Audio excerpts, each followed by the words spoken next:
She actually said it like I was a burden. "We don't want you here for Thanksgiving."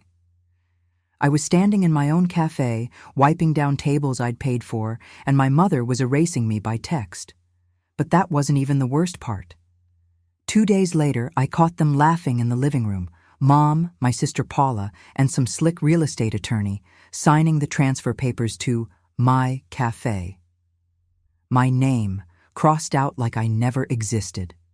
That's when I realized Thanksgiving wasn't a rejection. It was a cover-up. What they didn't know? That building still whispered to me. Cameras, records, passwords. They thought they'd buried me. Now I had 3 weeks to bury them back. The smell of fresh coffee always hit me first, even before I'd unlock the cafe door at 5 a.m. Funny how scents can stick with you like that. Dad used to say my mother's old percolator was his alarm clock for 30 years. Me? I had industrial espresso machines and computerized inventory systems. But that morning, coffee still felt like home. You know those moments when everything in your life seems settled? That's where I was last October. Or thought I was. The cafe had been my anchor for 15 years, ever since Mom decided her dream of running a coffee shop would work better if someone else handled the actual work. Don't get me wrong. I loved that place. Every scratched table. Every regular's usual order scribbled on worn receipt paper. Every steam wand I'd carefully cleaned at closing. It was mine in all the ways that mattered. "Melissa, honey, the monthly numbers look a bit low," Mom would say, not looking up from her crossword puzzle when I'd drop off the reports. She never noticed how my hands would tighten around my coffee mug, or how I'd bite back explaining that her impulse purchases of fancy new equipment kept eating our profits. My sister Paula was worse, if I'm being honest. "You're so good with all this business stuff," she'd tell me, waving away vendor contracts or tax documents. I'd just mess it up. Then she'd float off to her real estate job, leaving me to sort out whatever crisis she'd created by promising impossible catering deadlines to her clients. But here's something they never realized. When you run a place long enough, it becomes part of you. The security cameras still sent alerts to my phone because I'd set them up. The ancient accounting software still had my old passwords buried in its memory. Even the Wi-Fi network was named after my childhood dog, Shadow. Small things, really. Things nobody thinks about until they matter. Thanksgiving was our one constant, though. No matter how tough the year had been, we'd gather at Mom's farmhouse. I can still see that dining room table, the one Dad had refinished the summer before he passed. 3 leaves added to fit everyone. Tablecloth ironed within an inch of its life because Mom insisted wrinkles would ruin the turkey. Even the good china pattern is burned into my memory. Blue flowers with silver trim. Each piece counted carefully before being put away for another year. "Family tradition is sacred," Mom always said.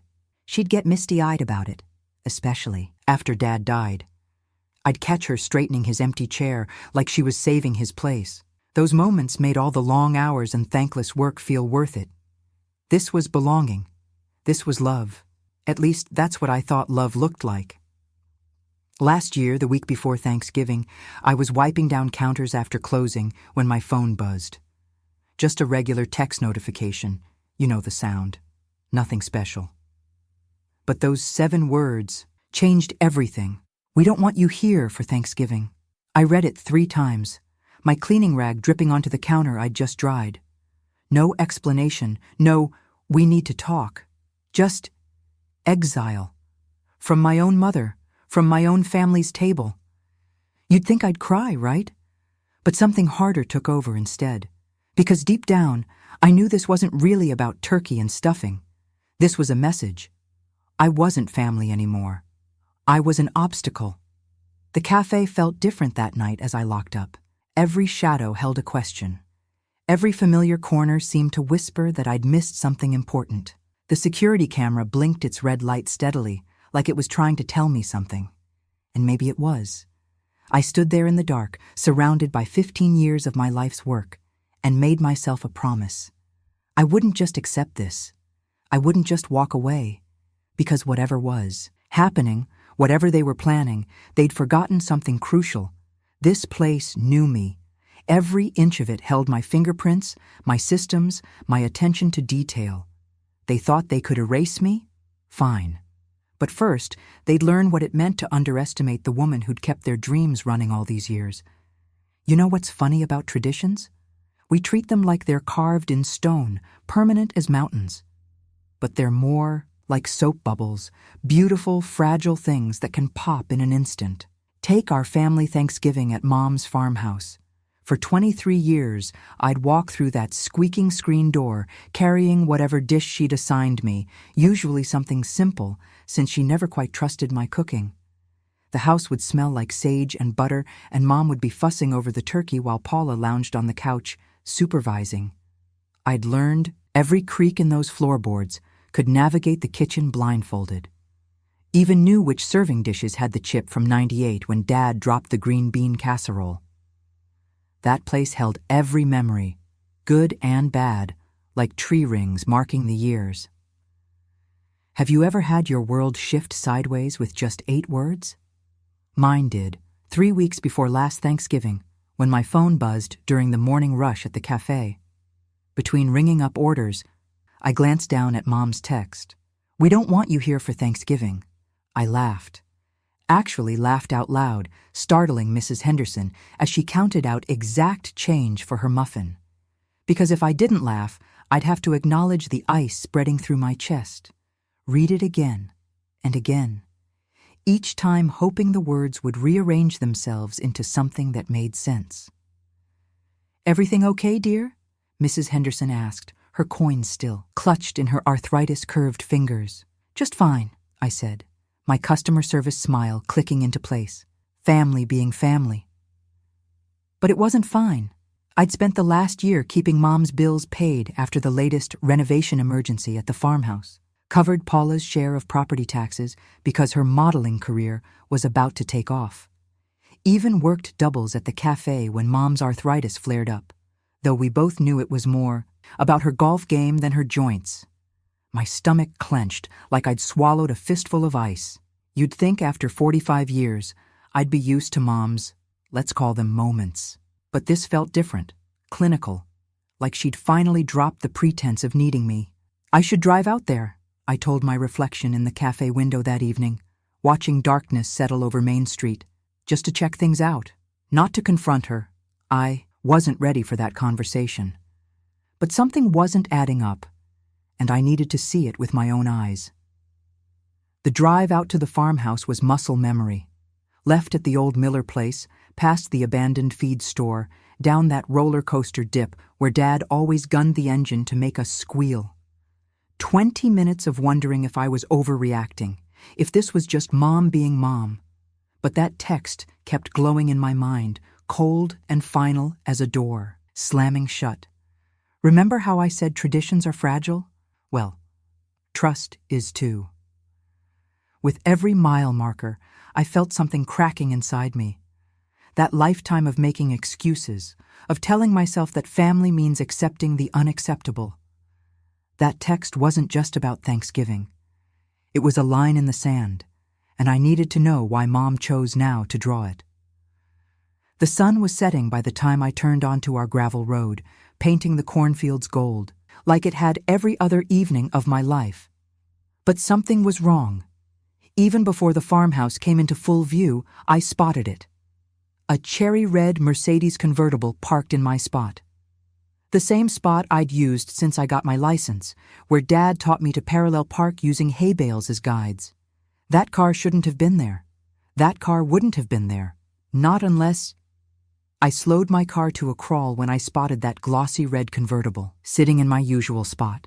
You know the one, where I'd parked for Sunday dinners and holiday gatherings for the past 20 years. The late autumn sun hit its chrome trim like a spotlight, making the whole scene feel staged. Too perfect, too deliberate. My throat went dry. Through the farmhouse's front window, I could see them all gathered in what we used to call the good room. The formal living room Mom only used for special occasions or important meetings.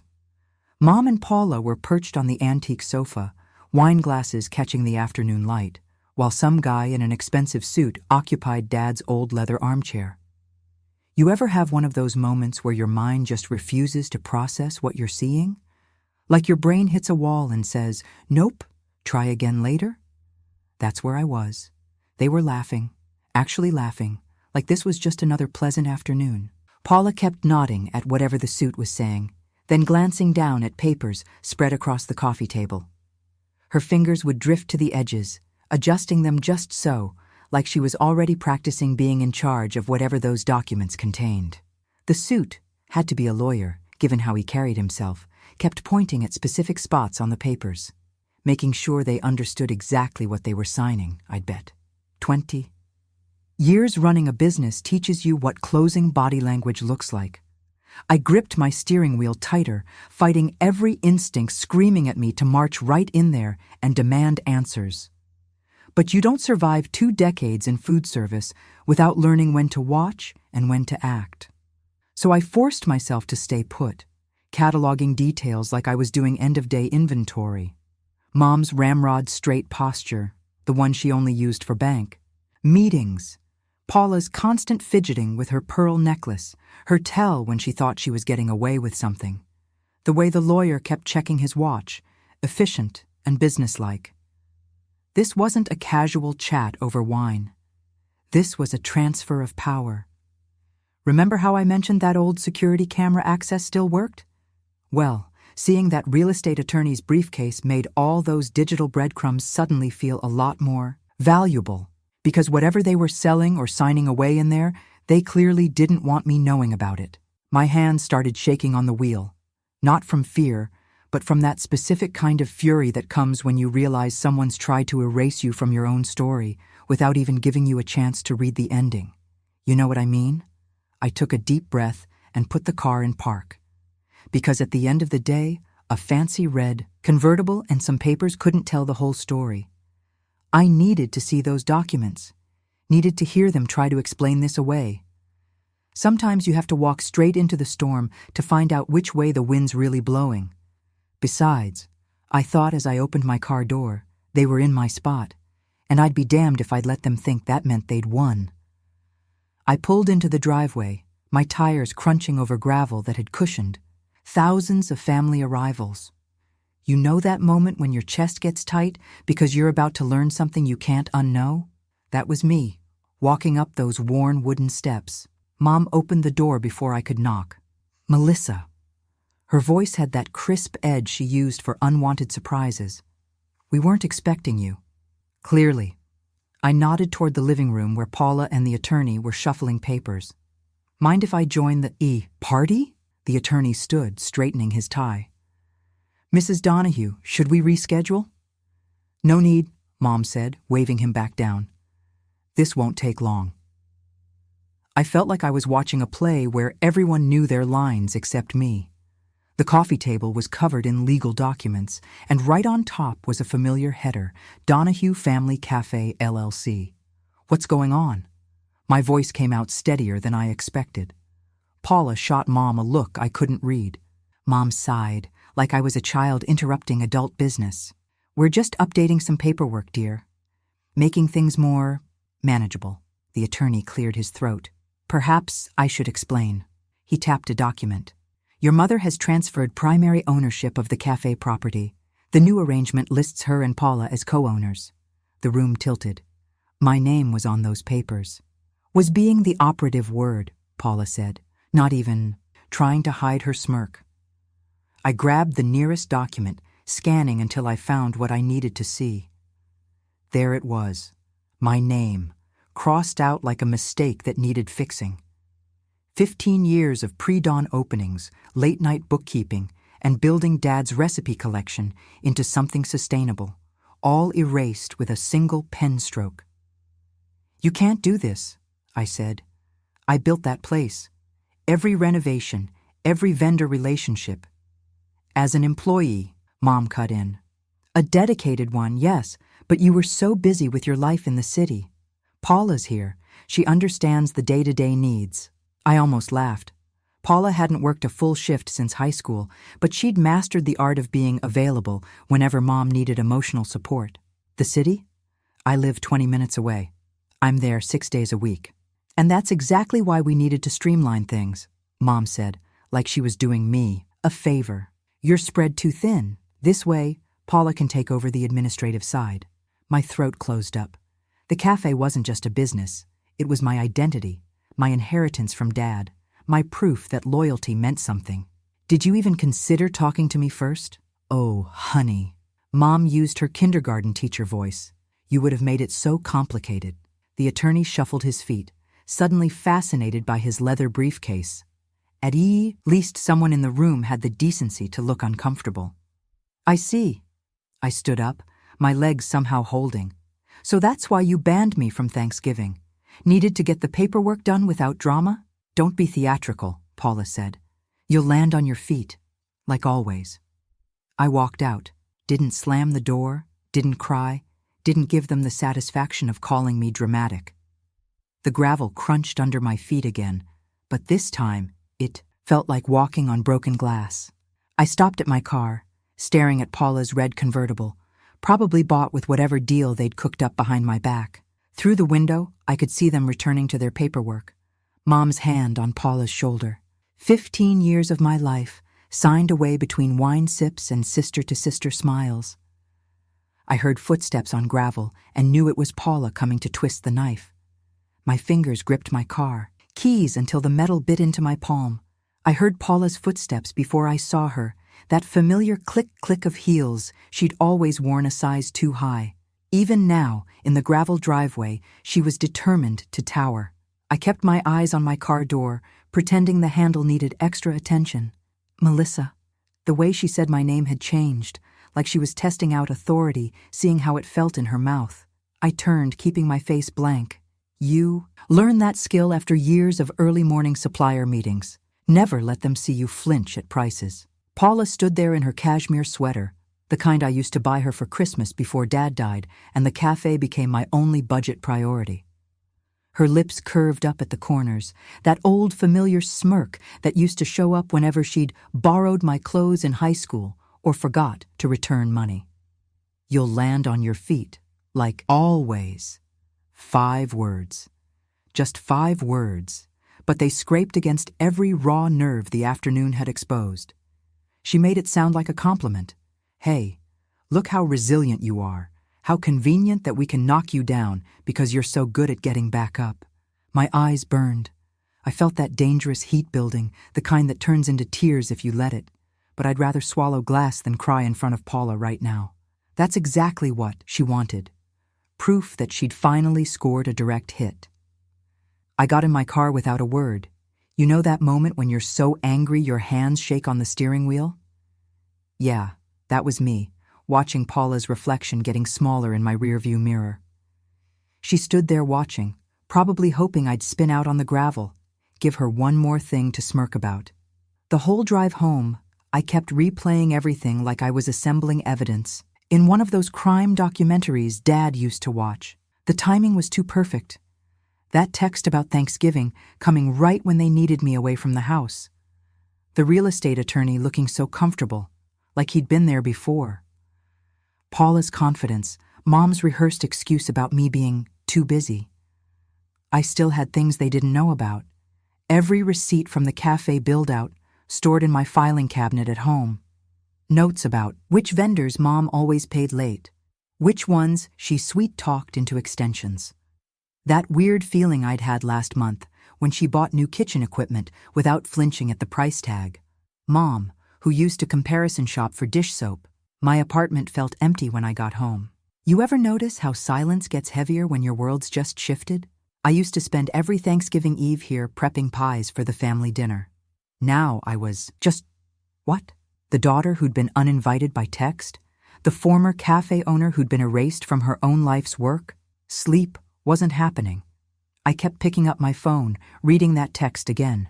We don't want you here for Thanksgiving. It didn't sound like Mom anymore. It sounded like a warning, like someone trying to keep me away from something bigger than a turkey dinner. My mind wouldn't shut up. Mom had always been careful with paperwork, nervous about it really, since Dad died. She'd triple-check contracts for catering orders, get twitchy about signing anything more complicated than a birthday card. So why now? Why risk legal documents unless... Unless she thought I couldn't fight back, I sat up in bed, staring at that text message until the screen dimmed. It wasn't just a boundary they'd drawn. It was a threat. They needed me gone because there was something they didn't want me to see. Something about the cafe, something about money, something that made Mom bold enough to put her signature on transfer papers. Paula's smirk kept flashing in my mind. That wasn't the face of someone who'd just gotten lucky with an inheritance. That was the face of someone who thought they had an airtight plan. The question wasn't whether I'd land on my feet anymore. The question was, what exactly were they hiding that made them so sure I never would? The morning after Paula's smirk changed everything, my phone wouldn't stop buzzing. I ignored it at first. Who hasn't dodged a few calls when their world's falling apart? But by 10 a.m., the same numbers kept lighting up my screen. Creditors, the kind that don't take call back later for an answer. You know that moment when confusion shifts to dread? When your fingers go numb before your brain catches up? That hit me. When the first rep said, "We're calling about the refinancing documents signed last month using your social security number." I almost dropped the phone. What refinancing? For the Donahue Family Cafe property. Your mother listed you as co-signer. The rep's voice had that careful tone people use when they're delivering bad news to someone who might explode. The payments are 30 days overdue. My throat went dry. I never signed anything. "Ma'am, we have the paperwork right here with your signature." I sat down hard at my kitchen table. "That's impossible. I need copies, now." While I waited for their email, I logged into my bank account. The savings I'd built up over 20 years, my safety net, my someday fund, was draining like someone had pulled the plug. Transfers I never authorized. Payments I never made. Have you ever watched your whole life disappear in real time? Pulled up my credit score next, and God, I wish I hadn't. The number was in free fall, dropping by the hour as late notices stacked up. My hands started shaking so bad I could barely hold my phone. The creditor's email arrived with attached documents. There was my signature, all right, a perfect forgery on papers I'd never seen. Mom must have had years of my old cafe paperwork to practice with. The refinancing amount made me dizzy. They'd leveraged everything, stripped every cent of equity from the business I'd built. Mail I'd been avoiding spilled across my table. Final notices, late fees, and then the worst one, an eviction warning. The apartment I'd called home for 12 years suddenly felt like borrowed time. My chest got tight, that squeezing panic when you can't see a way out. I tried calling Mom, once, twice, 3 times. Each ring echoed in my empty kitchen. Her voicemail clicked. On. Leave a message. Like nothing was wrong. Like she hadn't just destroyed my life. That's when it hit me. Really hit me. This wasn't just family drama anymore. This was identity theft. This was fraud. This was my mother and sister deliberately burning my world down for profit. I pressed my palms against the cool wood of my kitchen table, trying to stop their trembling. The same table where I used to do the cafe's books every Sunday night, tracking every penny, building something I thought would last. Now those careful years felt like a joke. Maybe Paula was right. Maybe this was my pattern, always landing on my feet while everyone else walked away with the prizes. Always being the responsible one, the reliable one, the one they could count on to survive their schemes. For a moment, just one dark moment, I considered giving up. Fighting family was hard enough. Fighting financial ruin at the same time? It felt impossible. The weight of it pressed down on my shoulders until I could barely breathe. But then I caught my reflection in the window, pale, scared, shaking. And I realized, this helplessness, this exact moment of defeat, this is what Mom and Paula were counting on. This is what they expected. This was the reason for that banishment text, that smirk, that careful paper trail meant to break me. I straightened up, slowly, my hands steadying against the table's surface. They'd taken my cafe, my savings, my credit, my home. But people who think they've won get careless. People who think they've covered every angle forget to look behind them. And somewhere in all their planning, they must have missed something. One loose thread, one forgotten detail, one piece of leverage they didn't think to erase.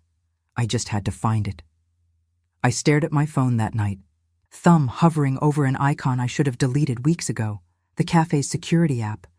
You know that feeling when you're about to do something that'll change everything? Your finger gets heavy, like it knows.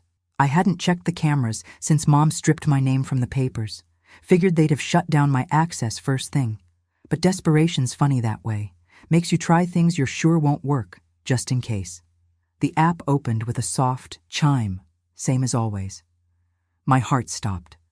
There they were, 4 live camera feeds, clear as day. The cafe's dining room glowed under the emergency lights, and right in the middle stood Mom and Paula, arranged like actors on a stage. When the buyers ask, Mom was saying, gesturing with reading glasses in hand, we tell them we built this place together, just the 2 of us from day one. My stomach lurched. I cranked up the volume, hands shaking. Paula nodded, pacing in her designer heels. And if they mention Melissa? Former employee. Mom's voice was steady, practiced. She helped out sometimes, that's all. But we're the founders. Always have been. Remember how I said I forced myself not to cry at the farmhouse? This was different. This was cold fury spreading through my chest like ice water. 15 years of dawn shifts, loan payments, and burnt fingers from the espresso machine, all getting erased in real time. What if she makes trouble? Paula asked, straightening a chair that was already perfect. You know how she gets about her cafe. Mom's laugh could have cut glass. She's broke and discredited. Besides, she tapped a folder on the nearest table. She'll never prove a thing once the sale closes. By Christmas. Christmas. The word hit me like a punch. 3 weeks. They were giving themselves 3 weeks to sell my life's work out from under me. I rewound my memory, counting backwards. The Thanksgiving ban, the attorney, the refinancing, it wasn't random cruelty. It was a timeline. They needed me gone long enough to close the deal. You ever grip something so hard your fingers cramp? That was me with my phone, watching them rehearse their lies like a twisted holiday pageant. But through the nausea and rage, something shifted in my brain. This wasn't just torture, it was evidence. Every practiced lie, every admission, all of it caught in crisp digital clarity. I forced myself to keep watching. Paula strutted around talking sale prices while Mom nodded along, both of them so sure they'd won. So certain I was finished. The security feed flickered, and suddenly I was back in time. Dad's voice in my ear as we installed those cameras. Always have a backup plan, Mel. Always keep one ace up your sleeve. Here was my ace, Dad, but I needed someone who knew how to play it. I switched off the feed, my mind racing through names. Not the police, not yet. I needed someone who understood paper trails and family betrayals. Someone who could turn digital footage into legal consequences before Christmas turned my world to ash. But who? Most of my contacts were cafe suppliers or customers. I needed. My fingers stopped scrolling through my phone. There, under W. Warren Mitchell, Dad's old accountant. The quiet man who'd helped settle the estate, who'd seen too many families tear themselves apart over money. Who'd looked me in the eye at Dad's funeral and said, if you ever need anything. I checked the time. 11:42 p.m. Too late to call. Too urgent to wait. The thing about watching your world burn is that sometimes, in the ashes, you find the key to putting it back together.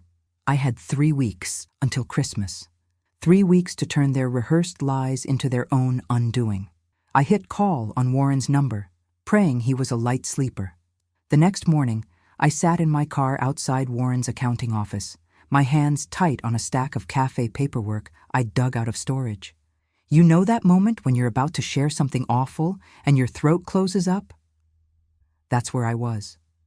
But Warren had done my father's books for 20 years. If anyone could see through my mother's numbers game, it'd be him. The office still smelled like coffee and old paper, exactly like when Dad would drag me along for tax meetings. Warren hadn't changed a thing. Same navy sweater vest, same reading glasses hanging from a cord. He looked up from his computer and didn't even blink at my unexpected visit. "Melissa," he said, gesturing to the chair across his desk. "Been a while." I dropped into the seat and tried to sound casual. "Remember how you always told Dad to keep better records?" Warren's eyes narrowed slightly. "I do. And knowing Jack, he probably ignored me until April 14th every year. Well, I kept everything. I pulled out the folders, and I need someone who can read between the lines." I laid it all out. The Thanksgiving ban, the property transfer, the identity theft. Warren listened without a single "oh my" or shocked expression, just nodded and took notes in his precise handwriting. That steadiness was exactly what I needed. "Your mother refinanced using your social?" he asked, tapping his pen against the desk. "Show me the notices." I spread out the creditor calls log and the credit report. Warren studied them, then pulled up something on his computer. "The cafe's original incorporation papers had your signature. We can trace the ownership chain from there." "They're selling it," I said, my voice finally cracking. "By Christmas, 3 weeks." Warren sat back and folded his hands. "Then we need precision, not anger. Sloppy revenge gives liars escape routes. Clean evidence boxes them in." He was right. I'd been running on hurt and rage, but that wouldn't stand up in court. Where do we start?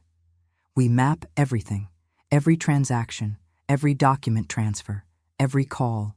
Build a timeline that shows pattern and intent. Warren opened a fresh Excel sheet. "Your mother can't claim misunderstanding if we prove she moved deliberately." For the next 2 hours, we pieced it together. Warren's fingers flew across the keyboard, turning my chaos into ordered data. Phone records showed when Mom contacted the real estate attorney. Property transfers revealed Paula's name being added while I was still paying bills. Bank statements caught Mom using my social security number multiple times. "The sale closing will be their weakest point," Warren said, rotating his monitor to show me. "That's when everyone's in one room, buyers, lawyers, witnesses, maximum exposure." I felt my pulse steady for the first time in weeks. This wasn't just my word against theirs anymore. This was math and dates and signatures. The kind of proof that makes people in suits very nervous. "But we have to be careful," Warren warned. "One wrong move, and your mother claims it was all a misunderstanding. We need this evidence solid enough that no one can wiggle out." I nodded, thinking of Paula's smirk. "What's our next step?" "I'll organize everything into clear violation categories. Identity theft, fraud, unauthorized property transfer. Give me 2 days." Warren started a new folder on his desktop. "Meanwhile, don't contact either of them. Don't give them any warning that you're building a case." That would be the hardest part, staying quiet while they thought they were winning. But Warren was right. Precision would hurt them more than any angry confrontation. I left his office with a thin folder of organized documents and a strange mix of hope and terror in my stomach. The evidence was stronger than I'd thought, but evidence only matters if someone with real power acts on it. I sat in my car, staring at Warren's neat handwriting on the folder tab, Donahue Cafe Documentation. 2 days later, I met Warren at his office after hours. The sun had already set, turning the windows into mirrors that caught our reflections as we spread papers across his desk. You ever notice how evidence looks different in artificial light? More official somehow. "I've categorized everything," Warren said, tapping 3 neat stacks. "Identity theft, property fraud, and unauthorized transfers. Each violation links directly to your social security number." I picked up the first stack, feeling its weight. Mom really thought she could just take my whole life? People convince themselves of anything when money's involved.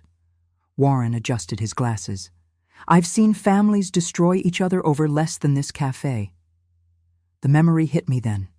Dad at this same desk, showing me how to balance the cafe's first checkbook. "Always keep clean books, Mel," he'd said, "because someday numbers tell the truth when people won't." Warren's voice pulled me back. "The fraud report needs to go in tonight. The sale's closing date is less than 3 weeks away." My hands were steady as I signed the statement. Each page felt like another brick in a wall between me and their lies. Warren faxed it directly to the fraud department, old school, but with a confirmed receipt. No chance of it getting lost in an email. Now for phase 2, I said, pulling up the local news website on my phone. 3 reporters covered business and legal stories. One name stood out: Sarah Chen. She'd broken a story last year about investment fraud at a nursing home. Clean writing, no sensationalism. "You sure about involving the press?" Warren asked. I nodded. Mom and Paula are counting on privacy. They've practiced their story for the buyers, but they haven't practiced it for the public. Using a fresh email account, I wrote to Sarah. Kept it professional, just facts, dates, and documented proof. No emotional language, no revenge hints. I attached scanned copies of the credit reports and property transfers, everything that could be independently verified. "Remember," Warren said, reading over my shoulder, "the journalist isn't your friend. She wants a story. Make sure every detail you share can stand up to scrutiny." That was the hardest part, holding back the raw pain, the betrayal. But Warren was right. My hurt wouldn't convince anyone. The numbers would. I hit send, then sat back in the chair. Now what? Now we wait. Warren started organizing the originals into a sealed envelope. "And you stay completely quiet. No warnings, no confrontations." The calendar on his wall seemed to pulse with each day closer to Christmas. I could picture it so clearly. Mom and Paula walking into that closing, wearing their rehearsed smiles, thinking they'd won. My stomach clenched. What if, my voice caught, what if the fraud report stalls in bureaucracy? What if Sarah Chen ignores the tip? What if Mom convinces everyone I'm just being dramatic? Warren handed me the sealed envelope. That's why we triple-checked everything. Precision. Beats panic every time. I drove home clutching that envelope, feeling strangely hollow. The evidence was solid, the complaints were filed, the journalist was tipped. Nothing left to do but wait. That night, I couldn't sleep. I kept checking my phone, refreshing news sites, searching my name in the cafes. The silence felt like pressure in my ears. Around 3 a.m., I whispered it into the dark. By Christmas. 3 words that had become both deadline and promise. I watched the shadows crawl across my ceiling, wondering if Mom was sleeping soundly, if Paula was dreaming of that red convertible. For the first time since this started, I wasn't the one who needed to act. The truth was out there now, moving through official channels, landing on the right desks. I refreshed my email one more time, then forced myself to put the phone down. Tomorrow would come whether I slept or not. And, somewhere in the city, evidence was already starting to ripple. I woke up that morning like I had every morning since filing the fraud report, hand already reaching for my phone before my eyes were fully open. But this time, the notification light was blinking. My fingers trembled as I swiped the screen. There it was, in bold black letters that made my heart skip. Mother-daughter duo under investigation for identity theft and fraud. The headline sat there like a bomb that had finally detonated, and I had to read it 3 times before my brain accepted it was real. You know that moment when relief hits you so hard it actually makes you dizzy? That's what happened. I sat on the edge of my bed, letting the phone drop into my lap, and just breathed. Not a single tearful confrontation, not one more attempt to reason with them. The truth had done all the heavy lifting, just like Warren said it would. I could picture Mom's face as she read those same words over her morning coffee. That's when it hit me. All her power, all her confidence in this scheme, it had hinged on one thing: keeping it quiet. Now the silence was shattered and she couldn't stuff it back in the box. My phone started buzzing with texts. The first was from one of the cafe's regular suppliers. "Buyers pulled out this morning. Deal's dead." The next was from Warren. "Police froze your mother's accounts pending investigation." I sat there in my pajamas, watching their house of cards collapse in real time. The cafe, their golden ticket, their sure thing, was now radioactive. No smart buyer would touch a property tangled up in fraud allegations. Everything they'd planned, every careful step they'd plotted, was unraveling faster than Paula could spin it. Remember how you think getting what you want will feel amazing? Like some movie scene where the hero walks away in slow motion while everything explodes behind them? Well, here's something they don't tell you. Sometimes victory tastes like ashes. Because sitting there, watching my mother's world implode, I felt this weird, hollow ache in my chest. It wasn't regret. I'd do it all again in a heartbeat. It was grief. Pure, simple grief for the mother I thought I had, the one who would have died before betraying her own child. I got dressed in a daze. Had to see it with my own eyes, you understand? Some things you need to witness in person, even if they hurt. The drive to the cafe felt like moving through a dream. Every stoplight gave me a chance to second-guess myself, but then I'd remember Paula's smirk, Mom's cold dismissal, and my spine would stiffen right back up. I parked across the street, my hands locked on the steering, wheel at 10 and 2 like I was taking my first driving test. The cafe looked different somehow, smaller, more fragile than in my memories of early mornings and endless shifts. The windows were dark. The closed sign hung crooked in the door. Above it, that hand-painted sign I'd commissioned when we first opened seemed to mock everything. Family traditions, served daily. My heart was pounding so hard I could feel it in my throat. This building had been my life's work, my identity, my future, until they decided to erase me from its story. Now it sat there like a sealed tomb of broken trust, and all I could think was, what's Paula going to do now? Her whole game was charm and confidence, but headlines don't care about dimples and excuses. I watched a local news van pull up, camera crew already filming B-roll of the storefront. They were probably hoping to catch Paula or Mom, arriving for their now-canceled closing. But I knew better. When you're caught this red-handed, you hide. I sat in my car across from the cafe, watching those familiar windows stay dark. You know that feeling when you're waiting for a storm to break? That's what it felt like. Only this storm was already hitting somewhere inside those walls. My phone buzzed with another news alert. I'd been refreshing the coverage compulsively, like picking at a scab. But this update made my breath catch. The journalist hadn't just broken the identity theft story. They'd gone deeper, way deeper. Local business scandal. Deepens financial records show pattern of misuse, the headline read. I scrolled down, and there they were. Itemized receipts for Paula's cosmetic procedures, all paid with cafe funds. 3 separate surgeries, each one carefully disguised as equipment maintenance in the books. The journalist had even included copies of the before and after photos Paula had posted on social media, time-stamped to match the procedures. You ever watch someone's carefully built image crumble in real time? The comments section was brutal. Former friends tagged Paula in shocked responses. Local business groups started quietly removing her from their member lists. That perfect face she'd stolen my money to create was becoming her scarlet letter. For a split second, and I mean just a heartbeat, I felt this twist of sympathy in my gut.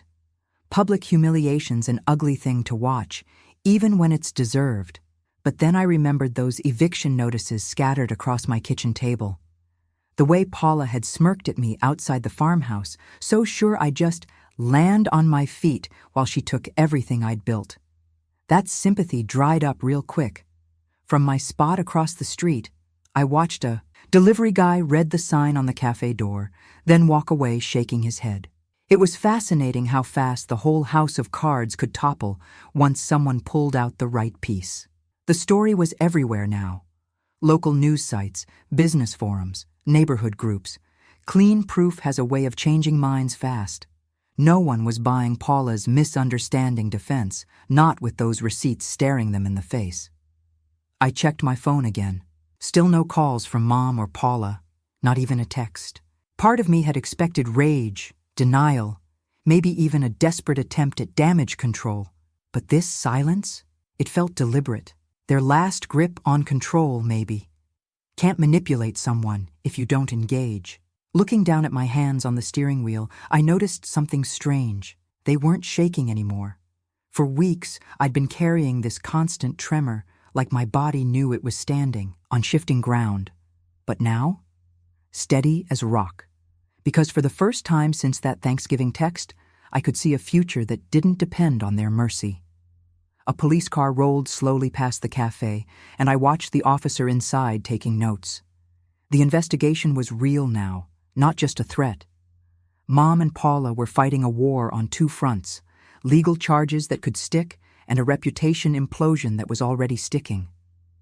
Sometimes justice comes with a badge, sometimes with a headline. Sometimes, if you're patient, it comes with both.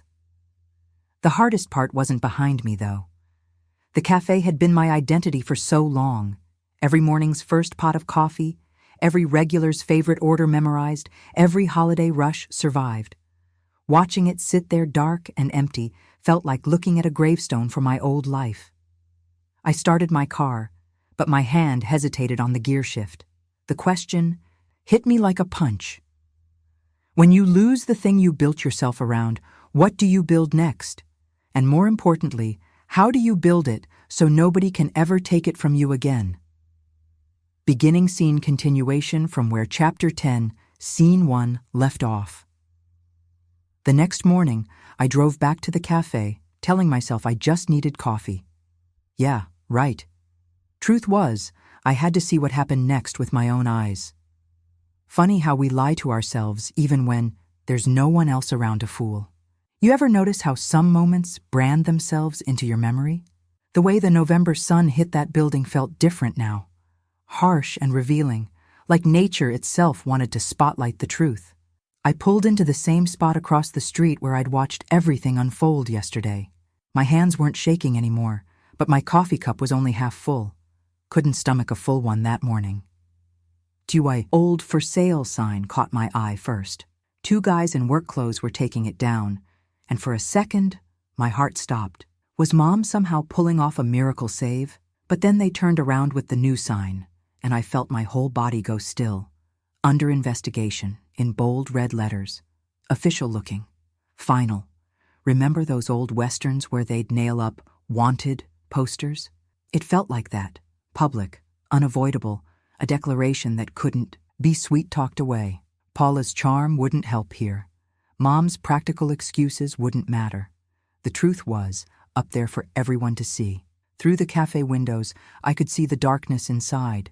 No morning prep, no steam from the espresso machine, no regulars reading their papers, just empty. The bank had moved fast with those frozen accounts.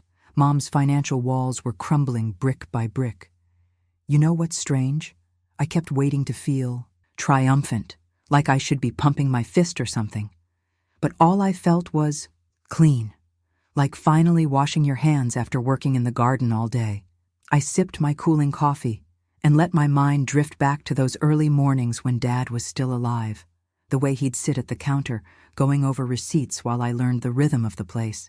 "Success isn't about winning, Mel," he'd say. "It's about standing straight when the dust settles." The memory hit me harder than I expected, maybe because I finally understood what he meant. Looking at that "under investigation" sign, I had to face facts. Vindication doesn't pay rent. My credit score was still in the gutter, my savings gone, and my apartment situation was shaky at best. The hollow space where Mom's love should have been, that wasn't going away either. But for the first time since this whole mess started, I could think straight. I pulled out my phone and opened the real estate app I downloaded last night. Downtown had some smaller spaces, nothing fancy, but solid bones. The kind of place where I could start fresh, using what they couldn't take. My recipes, my skills, my name. The thought of starting over at 45 sent a cold finger down my spine. This wasn't some romantic movie where the heroine bounces back overnight with a makeover montage and a peppy soundtrack. But as I scrolled through listings, something shifted in my chest. Each potential space was a blank canvas. No family strings, no emotional trapdoors, no one else's dream I had to prop up. Just me, my coffee beans, and 20 years of know-how they couldn't erase. I looked up at the "under investigation" sign one more time and felt a truth settle into my bones. They'd taken the building, but they couldn't take what made it work. Every perfect espresso pull, Every customer's name remembered, every recipe tested until it sang. That was all me. Always had been. "Well, Dad," I whispered to the empty street, "looks like I'm about to find out if I remember everything you taught me about starting from scratch." The morning sun hit the cafe's windows at just the right angle, making them flash like a warning. Or maybe a goodbye. I started my car, my mind already mapping out supply, costs, and permit requirements. The fear was still there, sure, but now it had company, determination. 6 weeks after watching that under investigation sign go up, I unlocked the front door of my new cafe downtown. Same name on the window, same recipes in the kitchen. But this time, every document and decision was mine alone. The morning light caught the fresh paint just right, making the walls glow like possibility. You know that feeling when you're coming back from a knockout punch, where your legs are wobbly, but each step gets steadier. That was me, moving through the opening checklist. Count the cash drawer. Check the coffee grinder. Line up the morning pastries just so. My hands remembered every motion, muscle memory outlasting betrayal. I'd chosen this spot carefully, smaller than the old place, but with higher foot traffic and lower overhead. The lease agreement sat in my office, safe, clean, and clear with just my signature on it. No family entanglements, no hidden strings.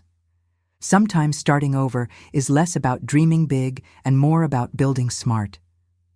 The espresso machine hissed to life, filling the air with that rich steam I'd known since I was 20. Funny how some scents can anchor you, remind you who you are when everything else shifts. I ran a test shot, watching the crema bloom golden dark, and felt my shoulders finally drop. Warren had texted me updates about the investigation, still grinding forward, still casting shadows over Mom and Paula's accounts. The cosmetic surgery receipts had done their work too. Last I heard, Paula couldn't book a client meeting without someone bringing up her creative accounting. Sometimes karma doesn't need your help once you set it in motion. I hadn't called either of them, hadn't tried to explain or accuse or demand apologies. What would be the point? They'd shown me exactly who they were when they thought they could get away with it. Some bridges don't need burning. They collapse under the weight of their own rot. The morning sun climbed higher, warming the front windows, and I took out the last piece of decor, that old Thanksgiving photo in its new gold leaf frame. My fingers traced the edges, remembering how it used to hang in the old cafe. Back then, it had been about belonging. Now it was about survival. I mounted it carefully above the register, adjusting until it sat perfectly level. The gold caught the light, making the frame glow like a warning beacon. Anyone who knew the story would understand. I hadn't just survived their betrayal, I'd rebuilt from it. And I'd done it without becoming as cruel as they had been. The first customers started lining up outside, their shadows stretching across my clean floor. I heard their muffled chatter, saw their curious faces peering in. Just ordinary people wanting their morning coffee, unknowingly helping me stitch my life back together, one transaction at a time. I gave the counter one final wipe, the familiar motion settling into my bones. Looking up at that gold-framed photo, I felt something click into place. Not happiness exactly, but satisfaction. The kind that comes from standing on solid ground you built yourself. I'd learned the hard truth about family loyalty. It isn't in the blood or the birth certificates or even the holiday traditions. It's in the respect you give coming back around to you. And when it doesn't, well, sometimes you have to build your own kind of peace. Taking a deep breath of coffee-scented air, I reached for the door lock. Time to let the world back in.